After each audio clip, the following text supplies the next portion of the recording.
Assalamualaikum warahmatullahi wabarakatuh.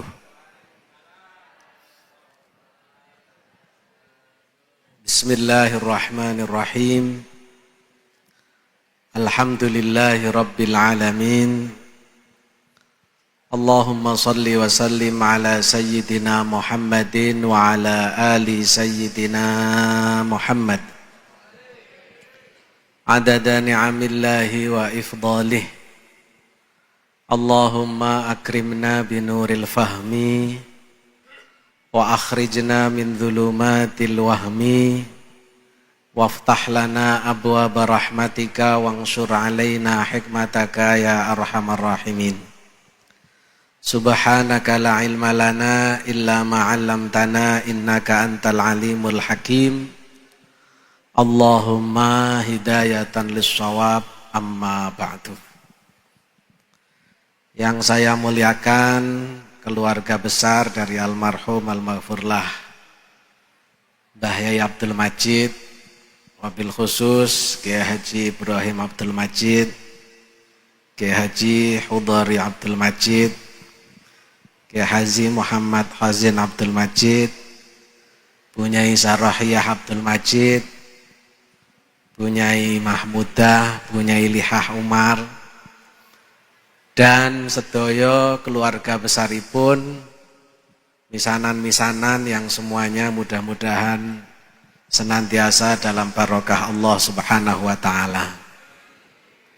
Para kiai wabil khusus Kiai Abdillah, Kiai Toha, Kiai Haji Ahmad Ghazali, para kiai yang lainnya, Muspika Kecamatan apa namanya?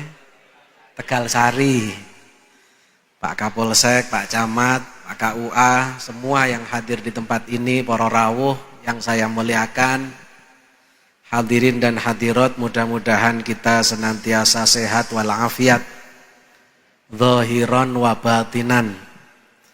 Mudah-mudahan Allah Subhanahu wa ta'ala istiqomahkan kita dalam iman dan Islam. Mugi-mugi berkah rawuh dalam acara haul ini Allah jadikan kita nanti dzurriyyahnya shalihah. Lebih penting, mudah-mudahan semua pasti kita akan menyusul yang dihauli. Menyusulnya mudah-mudahan semuanya dalam keadaan husnul khatimah, mengakhiri kehidupan ini dengan kalimat tauhid, la ilaha illallah Muhammadur Rasulullah sallallahu alaihi wasallam, kalimatu haqqin, alaiha nahya wa alaiha namut wa biha nub'atsu insyaallah taala minal aminin. Putune mbah kalih anake mbah niki gak enak sing patek iso pidato.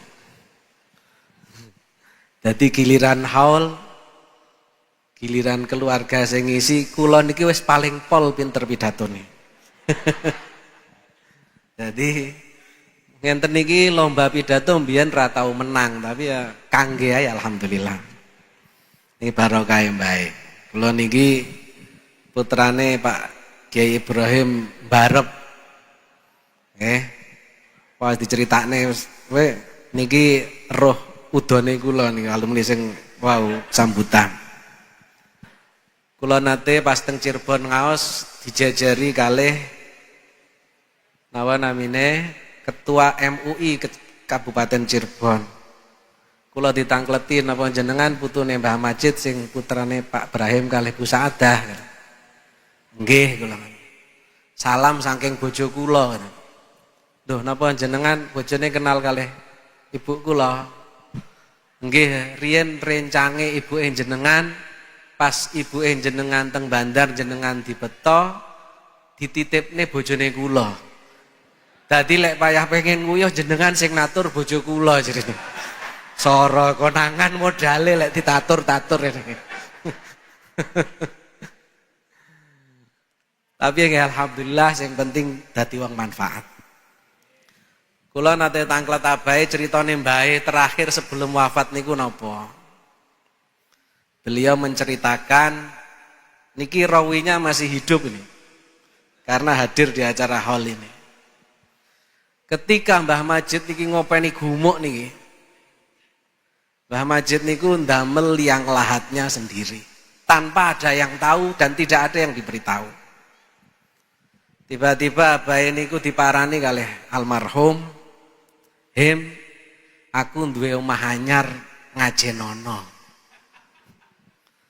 Abahe lak bingung, bapak gawe omah ning endi? Moro-moro omah anyare kon ngajeni. Teng pundi? Daleme, Pak. Ya engko tak terne. Mantun salat maghrib napa salat isya, Pak?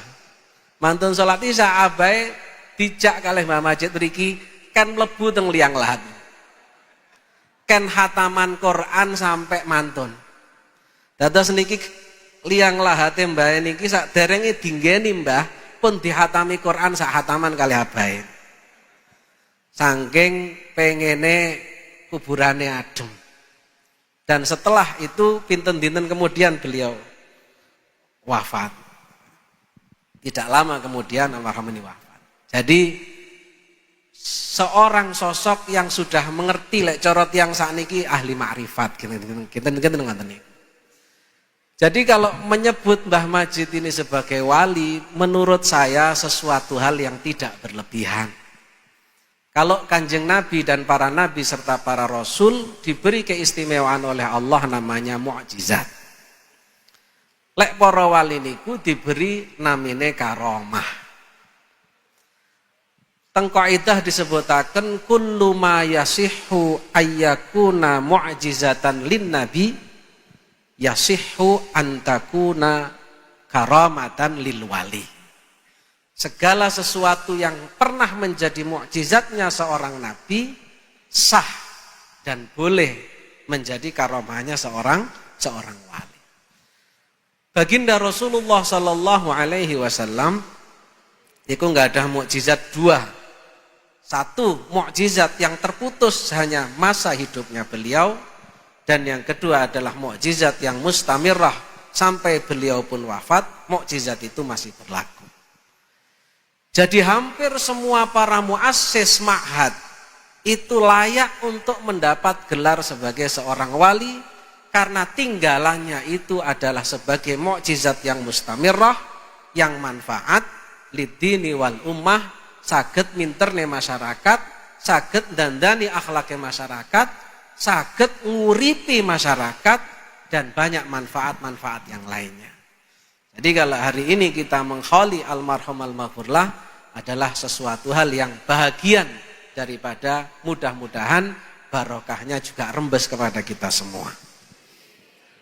Kula maos kitab tulisanipun Al Habib Zain bin Ibrahim bin Semit. Ngapunten nggih kula mboten patek iso pidato sing tangane karo ngene-ngene ngeten iki mawon nggih.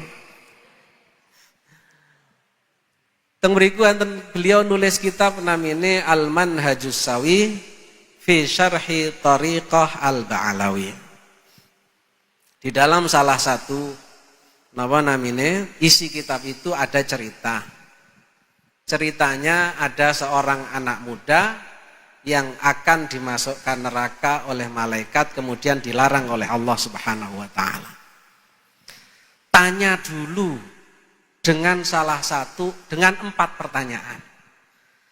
Kalau salah satu jawabannya pas, lebokno swarga, jangan dimasukkan ke neraka. Apa 4 pertanyaan itu? Pertama ditanya, selama hidupnya pernah hadir majelisnya orang soleh apa tidak? Ditanya ternyata jawabnya tidak pernah, sehingga satu pertanyaan dia gagal. Pertanyaan yang kedua, kalau lihat atau bertemu orang soleh, seneng apa tidak? Jawabnya belas ora seneng. Jadi jawab 2 pertanyaan, sudah tidak ada yang berhasil. Pertanyaan yang ketiga, jenenge mirip kali jenenge wong soleh napa mboten? Dicari namanya orang soleh, tidak ada yang mirip namanya dengan anak ini. Akhirnya 3 pertanyaan sudah gagal, garek siji lek niki wis gagal ya mlebu neraka. Pertanyaan terakhir, duwe kanca apa ora? Sing biasae hadir majelis wong saleh utawa seneng karo wong saleh. Bukan dia, teman, konco. Diajak, oh nggih kula enggak ada konco sing pateng selawatan, teng pundi-pundi haul rawuh, teng pundi-pundi majelis rawuh. Akhirnya apa? Selamat karena punya teman yang temannya itu pernah hadir majelisnya orang soleh, hadirnya juga cinta kepada orang soleh. Sebegitu manfaatnya orang soleh untuk kita semua. Karenanya mudah-mudahan ini bahagian daripada kita mendapatkan keberkahan daripada orang soleh yang kita ziarahi, yang kita hauli.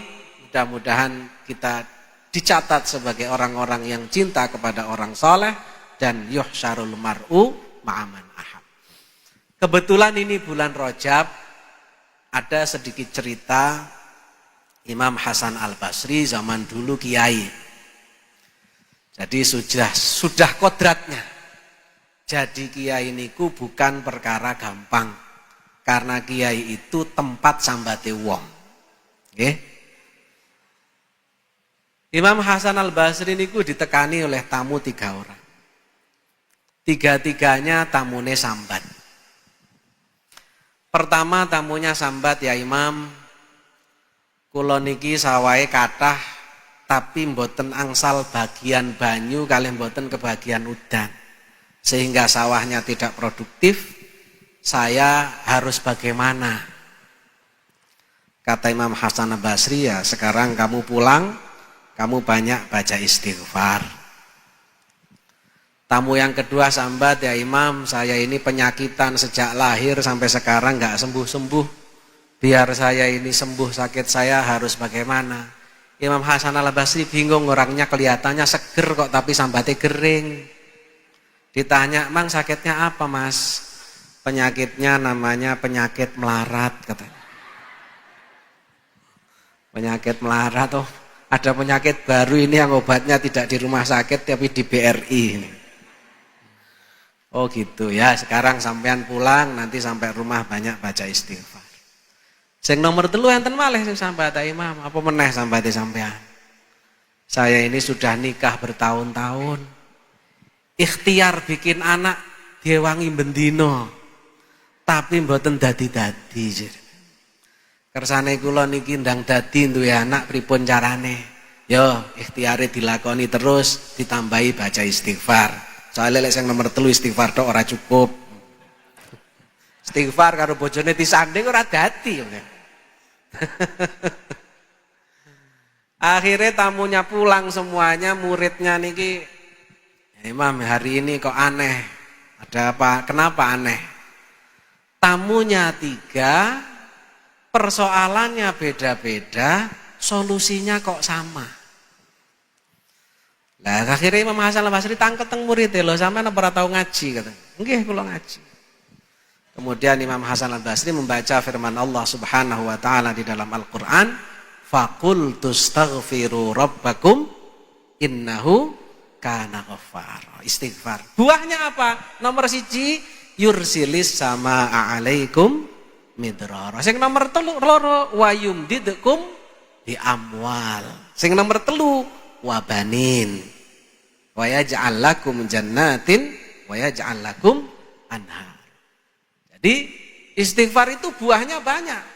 Fakultu, maka aku mengatakan, istaghfiru, beristighfarlah kalian. Rabbakum, kepada Tuhan kalian. Innahu, sesungguhnya Rabbakum itu kana ada siapa Rabbakum itu ghafara, dat yang maha mengampuni segala dosa. Lek maknane cara Indonesia ben beda karo wong Magetan. Magetan wis Jawa tong kita. Nah, kita cara Indonesia wae lek maknane. Nah, buahnya itu 3. Yang pertama, yursilis sama alaikum midrar. Sambate wong sing mboten komanan banyu ditulungi saking istighfar.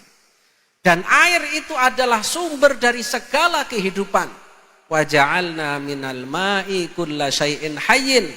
Dan air ini adalah menjadi penyubur, menjadi sumber daripada berbagai macam rizki yang bersifat hissiyah, yang tumbuh dari bumi. Wasilahnya adalah dengan siraman air hujan dari Allah Subhanahu wa ta'ala. Dan itu bisa diraih dengan cara seperti itu. Jadi ternyata kalau kita bicara konsep ekonomi itu harus diawali dengan taqarrub kepada Allah Subhanahu wa taala. Apalagi yang nomor 2, ya wayumditukum bi amwal. Kalau istilah bahasa orang sekarang ini ayatnya jelas, bukan bil arzak. Kalau arzak kan wong iso ngeles, anak akeh ya rezeki, awak sehat ya rezeki, umur dawa rezeki. Tapi amwal itu jamak daripada malun. Artinya harta yang melimpah. Wayumditkum lagi, bukan wayuwasi', memanjangkan. Sehingga amwal ini bisa dinikmati oleh generasi ke generasi. Makanya wong biyen niku dadi kiai mboten aneh-aneh, ora bicara konsep ekonomi, ora bicara bagaimana sampai sapa jenenge PT, CV segala macam, Mbah Majid iki mboten medal ngoten niku, wis pokoke ngaji, rezekine akeh lho. Nyangkoni niku kan duwite anyar-anyar terus. Ya. Zaman biyen bank teng pundi ya Mbah Majid penggawean mboten teng bank, teng sawah bukan. Teng sawah, teng kebun beliau niku. Tapi itulah. Dan ternyata di dalam ayat Al-Quran, semua ayat yang berbicara tentang kemakmuran hidup, itu selalu bersandingan dengan ayat-ayat yang berbicara tentang ibadah. Contohnya mawon.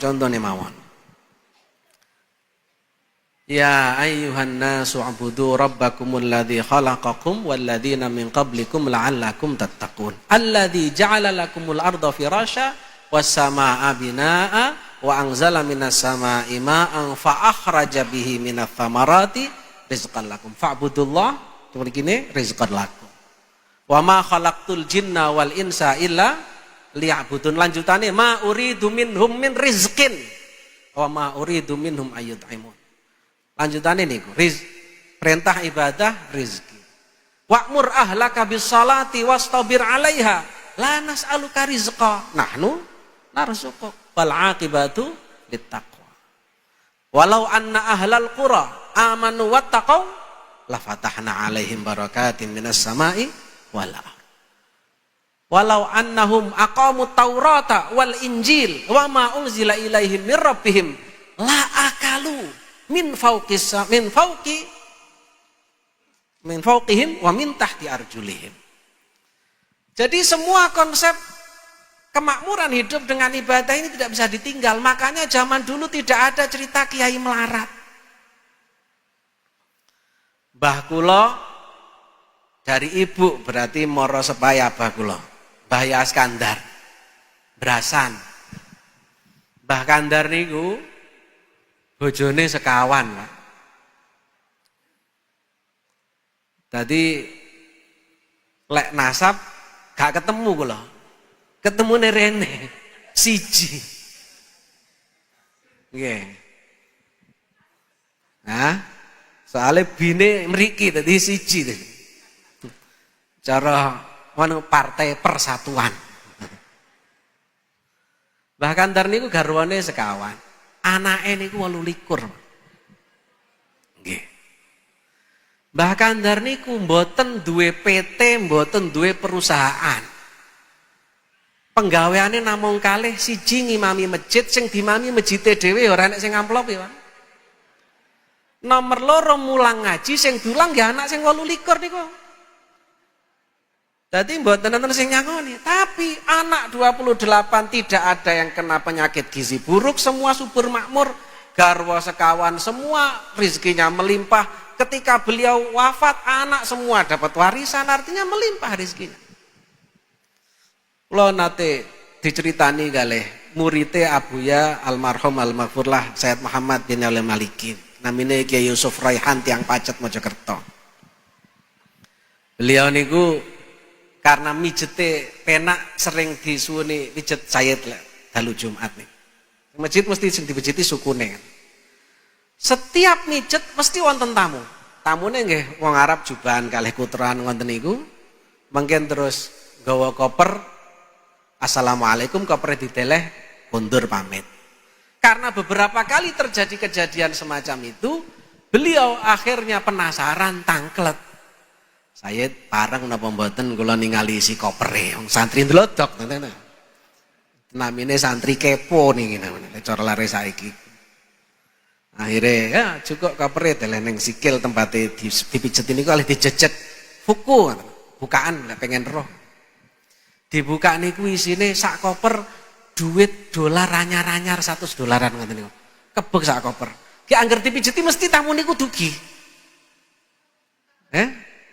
Kondi ya wallahu alam bisawab. Kula niku enggak ada guru teng Madinah, Al Habib Zain bin Ibrahim bin Semit. Niku penggaweane nggih namung wiridan, mulang teng masjid. Pun niku tok kalih. Nggih namung niku mulang wiridan tok. Tapi lek cara napa namine tata zahir gadah griya niku teng tengah-tengah kawasan elit dan rumahnya sangat besar. Ini ku lek teng mriki regane mbuh pirang puluh miliar. Artinya apa?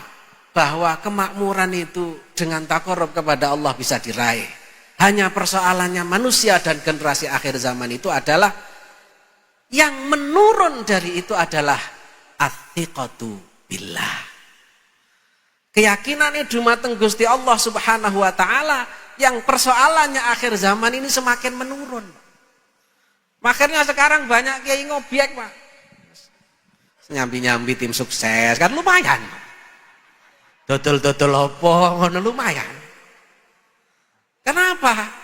Karena itu tadi padahal Allah sudah menjanjikan jelas wa allawistaqamu 'ala tariqati la asqainahum ma'an ghadaqa.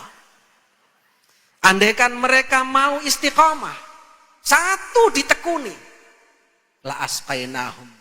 Niki janji di Gusti Allah. Janji di Gusti Allah itu persoalannya di dalam Al-Qur'an selalu menggunakan huruf taukid. La asqainahum, sungguh akan kami siramkan kepada mereka ma'an, air. Seperti yang tadi saya sampaikan bahwa air itu adalah cerminan tentang bagaimana kemakmuran. Ghadaqa, dengan siraman-siraman yang deras. Serian lek cara zaman ngaji, belajar ilmu balaghah, enten wong sing ngomong niki namine mutakallim, sing dijak ngomong namine mukhatab. Mukhatab niku renane macem-macem.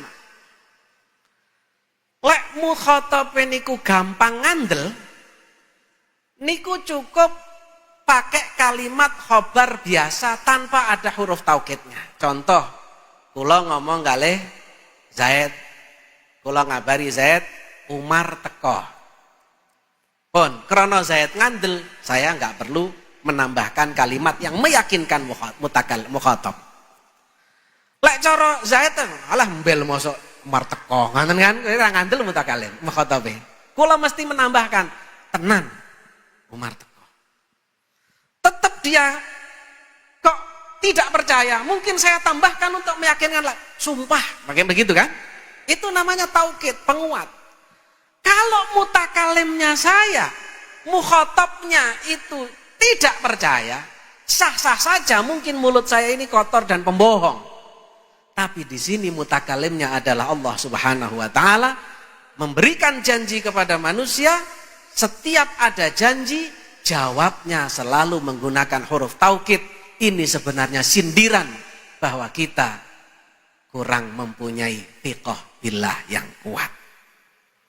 Wa idz ta'adzana rabbukum la in syakartum la azidannakum. Nemen iki huruf taukidnya malah telu nih. Lam asal katanya azida, ditambahi nun, nunnya ditasdid pisan. Nun tasdid itu sama dengan hukumnya dua nun menjadi satu. Tenan, tak tambahi. Ya. Man amila salihan min dzakarin au untha wa huwa mu'minun. Jawabannya apa? Fala nuhyiyannahu. Nuhyi lam nun taukite loro bisa.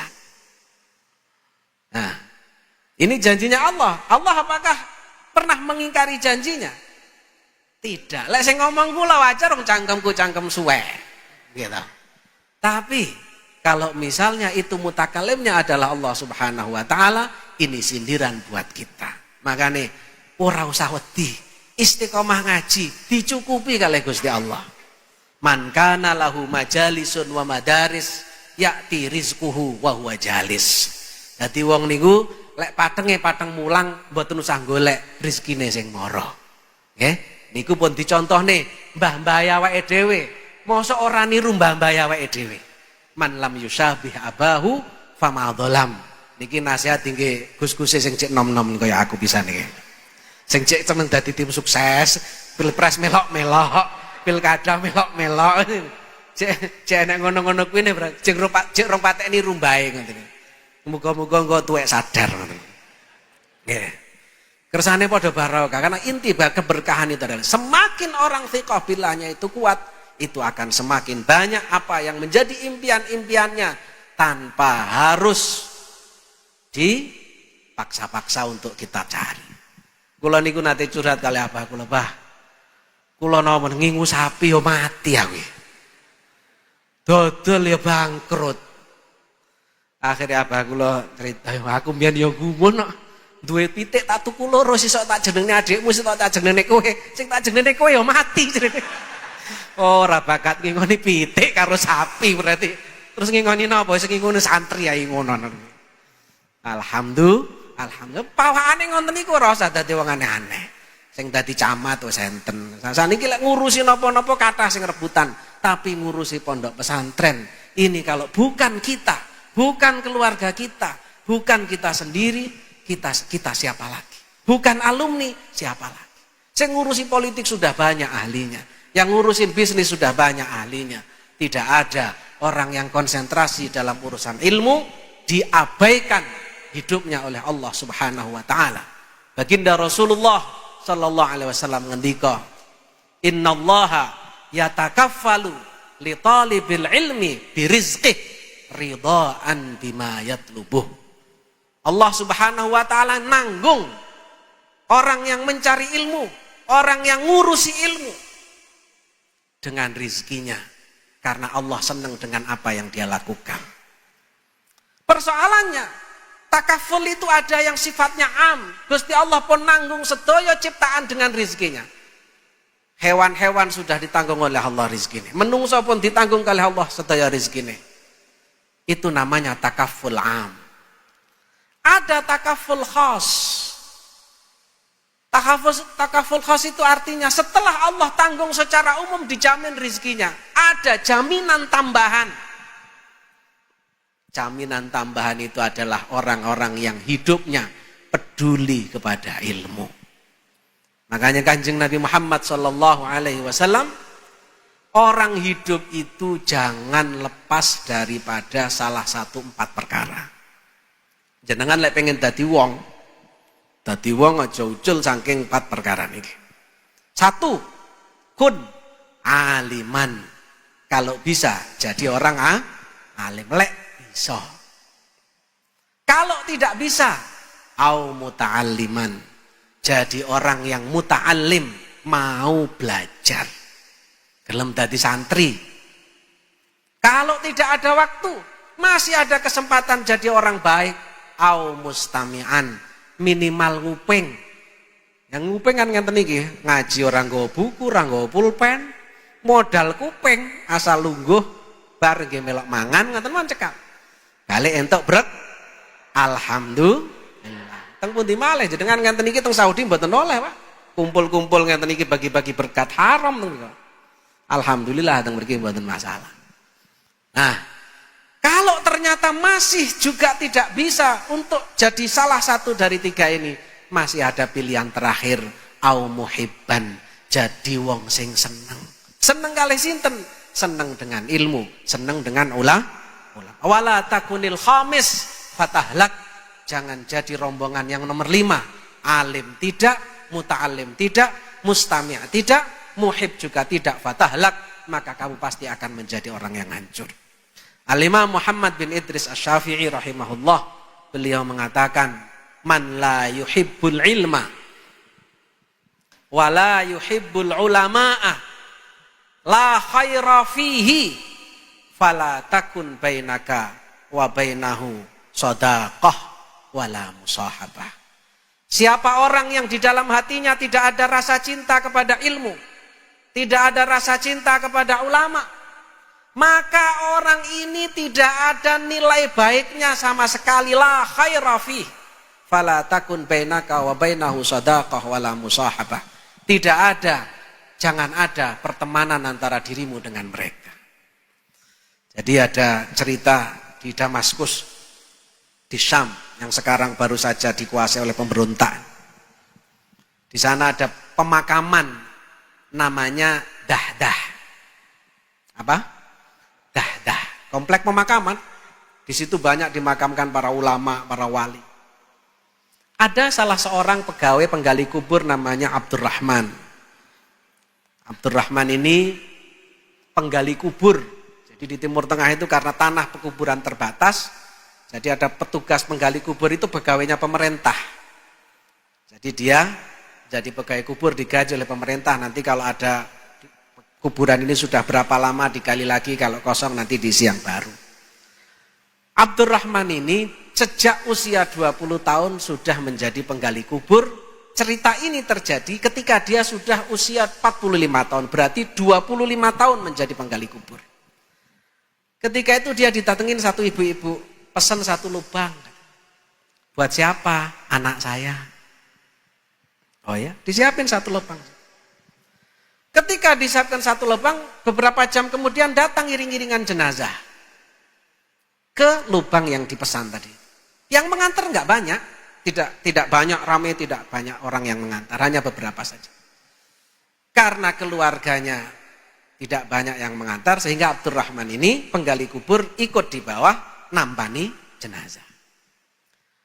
Ketika nampani jenazah mau dimasukkan ke liang lahat, pingsan dia. Kaget dan dia pingsan.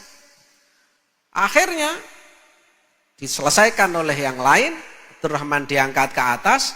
Setelah selesai pekuburannya, dia ditanya, kenapa kamu tiba-tiba pingsan? Abdurrahman ini cerita, saya kaget ketika melihat liang lahat itu, melihat taman yang sangat indah yang belum pernah saya lihat selama saya hidup. Dan saya kaget karena ketika saya megang jenazah itu didatangi oleh dua orang yang naik kuda yang gagah, ingin meraih jenazah itu, sehingga saya kaget, saya pingsan. Oh ya, cuman cerita begitu aja. Ya, nggak ada cerita yang lain. Oh ya sudah, berarti ini mungkin tandanya ini orang baik. Sekian bulan kemudian, ibu-ibu tadi datang lagi.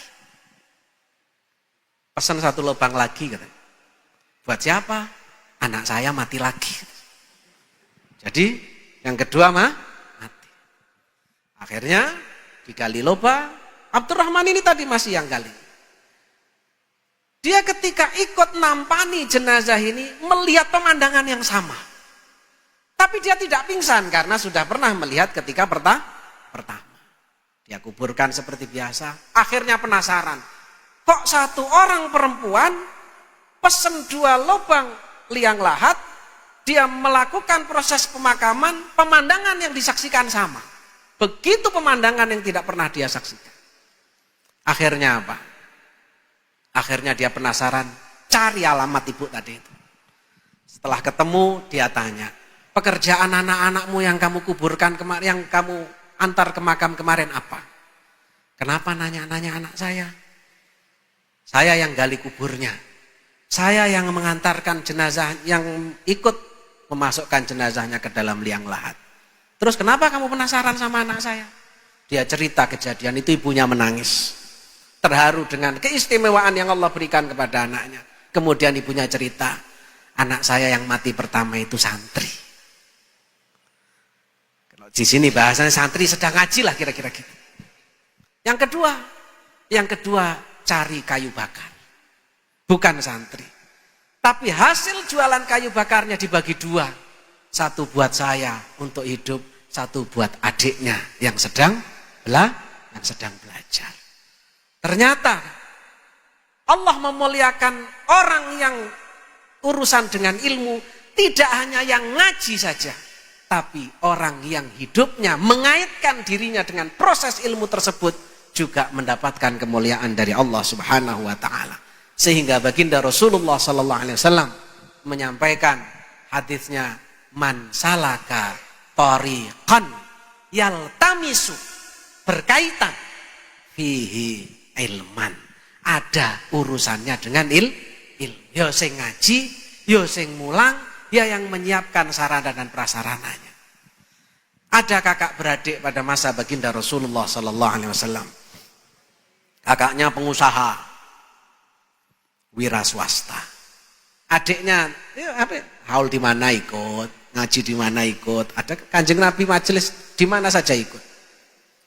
Karena adiknya enggak punya pekerjaan, akhirnya kakaknya kasihan, rumah dikasih, kehidupan biayanya dikasih. Setelah berjalan 1 tahun, 2 tahun, adiknya didatangi, "Dek, enggak pengen mandiri sampean." Maksudnya, ya saya kasih modal kalau mandiri, tapi waktunya dibagi. Sebagian buat ikut ngaji, sebagian buat usaha. Enggak, pokoknya saya mau ikut ngaji aja sama Kanjeng Nabi, enggak mau ikut usaha. Mau sampean biayai ya silakan, enggak sampean biayai ya silakan. Kakaknya mengadu kepada Rasulullah sallallahu alaihi wasallam, "Ya Rasulullah, adik saya susah diatur." "Kenapa?" Saya ajarin mandiri enggak mau." "Memang kenapa?" "Sudah bertahun-tahun saya openi, dia ngaji, saya kasih. Maksud saya kasih modal dia biar dia usaha. Tetap enggak mau ya Rasulullah." "Panggil adikmu." Dikirain adiknya mau dimarahin. Akhirnya apa? Kakaknya diingatkan, "Mas, lancarnya usahamu itu karena kamu masih biayai adikmu yang ngaji nih. Kalau kamu enggak biayai adikmu yang ngaji nih, enggak tahu usaha kamu jalan apa enggak." Jadi artinya apa? Di sini ada keterkaitan. Takaffal li talibil ilmi birizqih ridhaan bima yatlubu. Jadi lek cara wong niku golek kalih digoleki kira-kira mulya pundi? Mulya digoleki nggih. Mulya digoleki. Golek rezeki karo digoleki rezeki kinten-kinten mulya pundi? Digoleki rezeki. Kullama dakhala 'alaiha Zakaria al-mihraba wajada indaha rizqa. Siti Maryam niku wong wedok, pegaweane namung wiridan. Kullama dakhala 'alaiha Zakaria al-mihrab, Nabi Zakaria niku pamane penasaran, Maryam ki mangane apa to bendina kok wirid terus. Penasaran, tempat mihrabnya didatangi, ternyata wajada indaha rizqa. Ternyata apa kebutuhannya Siti Maryam sudah ada di dalam mihrab itu. Bahkan di situ yang disaksikan keanehannya adalah buah-buahan musim panas kadang-kadang ada pada musim dingin di tempatnya Siti Maryam itu. Buah-buahan musim dingin kadang-kadang ada pada musim panas. Kenapa? Gak masuk akal kalau secara logika. Tapi itulah nyatanya. Tinggal sekarang kita kembalinya percaya apa ora, lek pengen nggih jenengan jajal. Lek wani jajalan. Lek ora wani ya ora sawani-wani. Engko lek salah nyalahne kiyaine. Wong kula ya ora ngarang-arang niki. Jerene Quran ngoten niku, jerene ngendikane Kanjeng Nabi nggih ngoten niku. Niku lho pidato suwi-suwi ra iso medhot, guys. Sak menten mawon nggih. Mugi-mugi manfaat, hasil maksud dados tiang-tiang sing pikantuk barokah saking para wali, para tiang-tiang soleh, wabil khusus barokah saking Gusti Allah biwasilati almarhum al-maghfurlah Mbah Abdul Majid. Makaten kurang lebihnya mohon maaf. Wallahul muwaffiq ila aqwamit thoriq. Wassalamualaikum warahmatullahi wabarakatuh.